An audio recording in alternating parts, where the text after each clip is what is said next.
धरती हमारी माँ है और इसका संरक्षण हम सभी की जिम्मेदारी।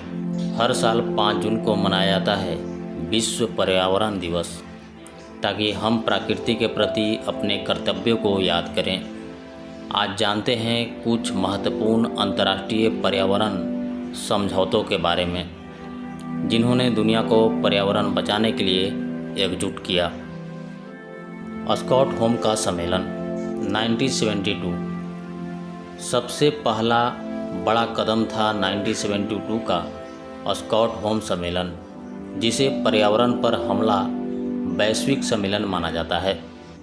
यहीं से पर्यावरण संरक्षण को वैश्विक एजेंडा मिला और UNEP यानी यूनाइटेड नेशन इन्वायरमेंट प्रोग्राम की स्थापना हुई। क्या आप जानते हैं कि पर्यावरण की रक्षा के लिए सबसे पहला वैश्विक कदम कब उठाया गया था? यही वो दिन थी 1972 में हुआ था, एक ऐतिहासिक सम्मेलन जिसने दुनिया को पर्यावरण के महत्व का एहसास कराया। उसका नाम था स्टॉकहोम सम्मेलन। वो दिन था 5 जून 1972 को स्वीडन की राजधानी स्टॉकहोम में हुआ था। United nation conference on the human environment यह पहला ऐसा वैश्विक मंच था जहां 113 देशों ने मिलकर पर्यावरण पर चर्चा की। यही वजह है कि हर साल 5 जून को हम मिलकर विश्व पर्यावरण दिवस मनाते हैं। इस सम्मेलन के प्रमुख उद्देश्य थे इंसान और पर्यावरण के बीच संतुलन बनाना, प्रदूषण की रोकथाम, विकासशील देशों की पर्यावरण जरूरतों पर ध्यान देना और सबसे अहम, लोगों को पर्यावरण चेतना देना। इस सम्मेलन से जन्म हुआ UNEP का, जिसका मतलब होता है यूनाइटेड नेशन इन्वायरमेंट प्रोग्राम, जो आज भी वैश्विक स्तर पर पर्यावरण के संरक्षण में अहम भूमिका निभा रहा है। स्टॉकहोम सम्मेलन ने दुनिया को ये समझाया कि विकास जरूरी है, लेकिन प्रकृति की कीमत पर नहीं। आज पर्यावरण की दिशा में जितने भी अंतर्राष्ट्रीय प्रयास हो रहे हैं, सबकी शुरुआत यहीं से हुई थी। तो आइए इस विश्व पर्यावरण दिवस पर याद रखिए, एक छोटा सा कदम भी बड़ा बदलाव ला सकता है। प्रकृति से जुड़िए, पर्यावरण बचाइए, क्योंकि एक पृथ्वी है और वो हम सबकी है। रियो समिट या अर्थ समिट सन 1992 में ब्राज़ील के रियो डी जेनेरियो में हुई थी। ऐतिहासिक अर्थ समिट, इस सम्मेलन में 3 प्रमुख संधियां बनी। दुनिया जब जलवायु परिवर्तन और पर्यावरणीय संकटों से जूझ रही थी, तब 1992 में हुआ एक ऐतिहासिक सम्मेलन जिसने पर्यावरण को वैश्विक एजेंडा बना दिया। इसे कहते हैं रियो समिट या अर्थ समिट। सन 1992 में ब्राज़ील के रियो डी जेनेरियो में हुआ था। United nation conference on environment and development यानी कि UNCED, जिसे हम अर्थ समिट कहते हैं। इसमें 170 से ज़्यादा देशों ने भाग लिया। मकसद था विकास और पर्यावरण में संतुलन बनाना। इस समिट में 3 बड़े और ऐतिहासिक समझौते किए गए।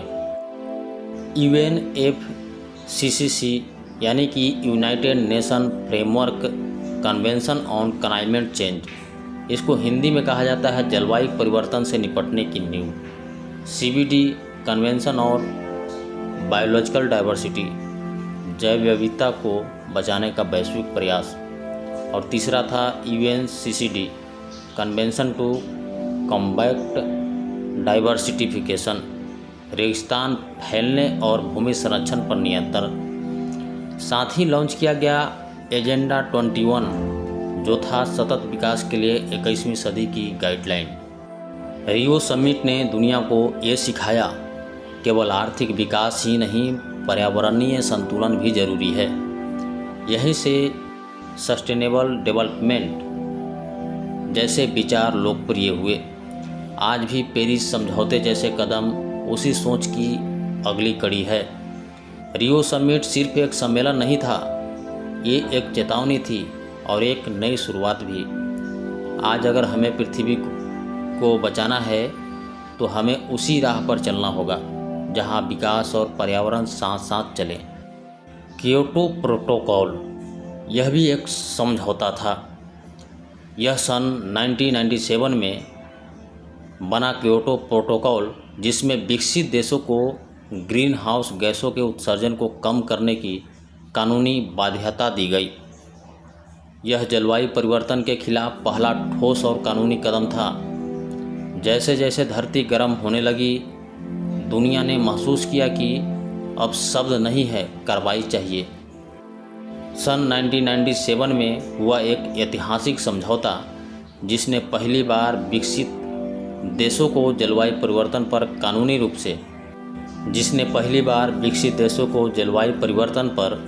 कानूनी रूप से जिम्मेदार बनाया। इसे कहते हैं क्योटो प्रोटोकॉल। क्या था क्योटो प्रोटोकॉल? तो बताते चलें आप लोग को कि इसमें शामिल थी 6 प्रमुख ग्रीन हाउस गैसें, जैसे कार्बन डाइऑक्साइड, मीथेन और नाइट्रोजन ऑक्साइड। शुरू किया गया कार्बन क्रेडिट सिस्टम से, जिसके तहत अगर कोई देश उत्सर्जन से नीचे रहता है तो वह क्रेडिट बेच सकता है। लेकिन यह समझौता पूरी तरह सफल नहीं हो पाया। अमेरिका, जो दुनिया का सबसे बड़ा प्रदूषक था, उसने बाद में इससे खुद को अलग कर लिया। कई विकसित देशों ने अपने लक्ष्य पूरे नहीं किए, लेकिन क्योटो प्रोटोकॉल ने दुनिया को एक दिशा जरूर दी कि पर्यावरणीय जिम्मेदारी अब सिर्फ बात नहीं, बाध्यता बन चुकी है। बात है 11 दिसंबर 1997, जापान के क्योटो शहर में हुई एक अंतर्राष्ट्रीय बैठक। इसका मुख्य उद्देश्य था ग्रीन हाउस गैसों के उत्सर्जन को घटाना और ग्लोबल वार्मिंग को रोकने की दिशा में कानूनी कदम उठाना। इसमें विकसित देशों को कानूनी रूप से बाध्य किया गया कि वे 2008 से 2012 तक अपने ग्रीन हाउस गैस उत्सर्जन को 1990 स्तर से औसतन 5% कम करें, जिसके तहत सभी देशों को बराबर जिम्मेदारी दी गई, चाहे वो विकसित देश हो या विकासशील। आज जब हम पर्यावरण की बात करते हैं तो क्योटो प्रोटोकॉल को एक मील का पत्थर माना जाता है। पर्यावरण संरक्षण के दरमियान बहुत सारा समझौता लेकर आया गया, जिसमें से एक और समझौता लेकर आया गया 2015 में, जिस समझौते का नाम था पेरिस समझौता। 2015 में 195 देशों ने मिलकर किया पेरिस समझौता पर हस्ताक्षर। लक्ष्य था ग्लोबल वार्मिंग को 2 डिग्री सेल्सियस से नीचे रखना और सतत विकास को बढ़ावा देना। भारत भी इसमें अग्रणी भूमिका निभा रहा है। जब जलवायु संकट ने पूरी दुनिया को हिला दिया, तब 2015 में इतिहास बना, जब लगभग 195 देश एक मंच पर आए और जलवायु परिवर्तन से लड़ने के लिए किया एक ऐतिहासिक समझौता, जिस समझौता का नाम था पेरिस समझौता। आखिर क्या है पेरिस समझौता? 12 दिसंबर 2015 की वो दिन फ्रांस की राजधानी पेरिस में हुआ United nation climate change conference, जिसका शॉर्ट नेम है COP21। इसका उद्देश्य था ग्लोबल वार्मिंग को 2 डिग्री सेल्सियस से नीचे रखना और प्रयास करना कि इसे 1.5 डिग्री सेल्सियस तक सीमित किया जा सके। पहली बार सभी देशों, विकसित और विकासशील, ने साझा जिम्मेदारी ली। हर देश ने तय किया कि अपने अपने लक्ष्य जिन्हें कहा गया है उसको पूरा करेंगे। NDCs nationally determined contribution. हर 5 साल में इन लक्ष्यों की समीक्षा और सुधार अनिवार्य है। विकसित देशों को कहा गया कि वे विकासशील देशों को वित्तीय और तकनीकी सहायता दें जलवायु संकट से लड़ने में, जिसमें हमारा भारत देश ने भी बहुत अच्छे से जिम्मेदारी को निर्णायक तरह से भूमिका में निभाई। नवीकरणीय ऊर्जा पर जोर, अंतर्राष्ट्रीय सौर गठबंधन की स्थापना, एलईडी और स्वच्छ ऊर्जा अभियानों को प्रोत्साहन। हालांकि पेरिस समझौता एक मजबूत कदम था, लेकिन ज़मीनी हकीकत अब भी चुनौतीपूर्ण है। कुछ देश अपने लक्ष्य पूरे नहीं कर पाए हैं और जलवायु संकट अब भी हमारे सिर पर मंडरा रहा है। पेरिस समझौता सिर्फ एक दस्तावेज नहीं था, यह है धरती के भविष्य की उम्मीद। लेकिन असली बदलाव तभी आएगा जब हम सभी मिलकर प्रकृति को प्राथमिकता देंगे। इस पर्यावरण दिवस पर चलो हम सब मिलकर ये संकल्प लें, न केवल समझौतों में बल्कि जीवन में भी बदलाव लाएंगे। उसके बाद एक और समझौता आया, मॉन्ट्रियल प्रोटोकॉल, जो सन 1987 ओजोन परत की रक्षा के लिए 1987 में बना मॉन्ट्रियल प्रोटोकॉल। इसने CFC जैसे गैसों पर रोक लगाई और आज इसे सबसे सफल पर्यावरण समझौतों में गिना जाता है। जब वैज्ञानिकों ने खोजा कि हमारी ओजोन परत में छेद हो गया है, दुनिया को एक झटका सा लगा। तभी 1987 में बना एक ऐसा समझौता जिसे आज भी सबसे सफल पर्यावरण समझौता माना जाता है। इसका नाम है मॉन्ट्रियल प्रोटोकॉल। आखिर क्या था मॉन्ट्रियल प्रोटोकॉल? 16 सितंबर 1987 को कनाडा के मॉन्ट्रियल शहर में 46 देशों ने एक समझौते पर हस्ताक्षर किया। इसका उद्देश्य था ओजोन परत को नुकसान पहुंचाने वाले रसायनों पर रोक लगाना, खासतौर पर CFC, क्लोरोफ्लोरोकार्बन, जो रेफ्रिजरेटर, एयर कंडीशनर और एरोसोल स्प्रे में इस्तेमाल होते थे। दुनिया भर के देशों ने CFCs और अन्य ODS, ओजोन डिप्लीटिंग सब्सटेंस को धीरे धीरे बंद करने का फैसला लिया। हर साल इसकी समीक्षा और अपडेट होती रही।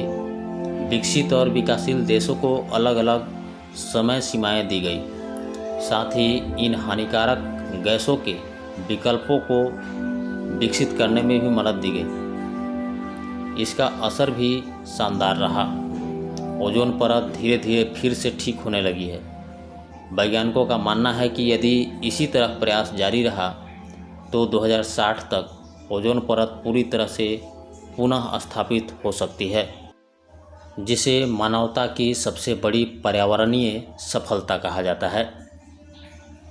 भारत ने भी समय से पहले CFC को बंद कर और वैकल्पिक तकनीकों को अपनाकर एक जिम्मेदार देश की भूमिका निभाई है। आज भारत हाइड्रोफ्लोरोकार्बन पर भी रोक लगाने की दिशा में अग्रसर है। मॉन्ट्रियल प्रोटोकॉल ने ये साबित किया कि जब दुनिया मिलकर काम करे तो हम प्रकृति की सबसे बड़ी चोट को भी ठीक कर सकते हैं। अब समय है कि हम जलवायु परिवर्तन और प्रदूषण के खिलाफ भी उसी एकता और संकल्प के साथ आगे बढ़ें। इन सभी समझौता का एक ही उद्देश्य है, धरती को बचाना। पर असली बदलाव तभी आएगा जब हम सभी मिलकर छोटे छोटे कदम उठाएं। तो इस विश्व पर्यावरण दिवस पर करें एक वादा, प्रकृति से प्रेम का और धरती के संरक्षण का। तभी जाकर हम स्वच्छ वायु ले पाएंगे। तो चलिए हम लोग सभी मिलकर एक प्रण करते हैं कि आज के बाद कदम से कदम मिला करके सरकार को साथ देंगे और पर्यावरण संरक्षण के प्रति सभी लोग एक पेड़ जरूर लगाएंगे। वीडियो पसंद आया हो तो लाइक करें, शेयर करें और चैनल को सब्सक्राइब करना ना भूलेंगे। तो फिर मिलते हैं किसी और टॉपिक के साथ नेक्स्ट वीडियो में। तब तक के लिए जय हिंद।